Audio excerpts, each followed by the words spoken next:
बिस्मिल्लाहिर्रहमानिर्रहीम अस्सलाम वालेकुम। सऊदी इन्फो यूट्यूब चैनल में आपको खुश आमदीद कहते हैं। अगर आपको सऊदी अरेबिया में रहते हुए कभी भी मास्क का मुखालफा हुआ है तो फिर आपको ज़्यादा मोहतात होने की ज़रूरत है। वैसे तो सऊदी अरेबिया में हर वक्त सख्ती की जाती रही है और जो ही नई नई ख़बरें आती हैं, नए नए कवानीन आते हैं, जो ही नए वायरस की किसी भी किस्म की कोई ख़बर गर्दिश करती है तो सऊदी अरेबिया में मज़ीद सख्तियाँ कर दी जाती हैं। और कानून पर अमल तो आपको पता ही है कि सऊदी अरेबिया में कितना सख्ती से कराया जाता है। और जो स्पेशली फ़ाइन हैं, जुर्माने हैं, वो तो बहुत आसानी से हो जाते हैं और आपके लिए परेशानी का बहुत बड़ा सबब बन जाते हैं।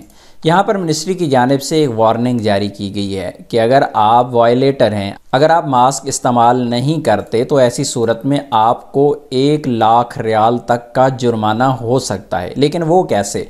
क्योंकि मिनिस्ट्री की जानिब से एक लॉ बनाया गया है, एक रूल है जिसमें कहा गया है कि अगर आप मास्क नहीं पहनते तो आपको जो पहली बार जुर्माना होता है वो होता है 1000 रियाल।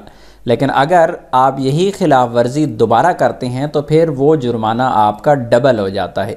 लेकिन फिर अगर आप मज़ीद वायलेशन करते हैं तो ये जुर्माना 1 लाख रियाल तक जा सकता है। इसलिए मोहतात रहें।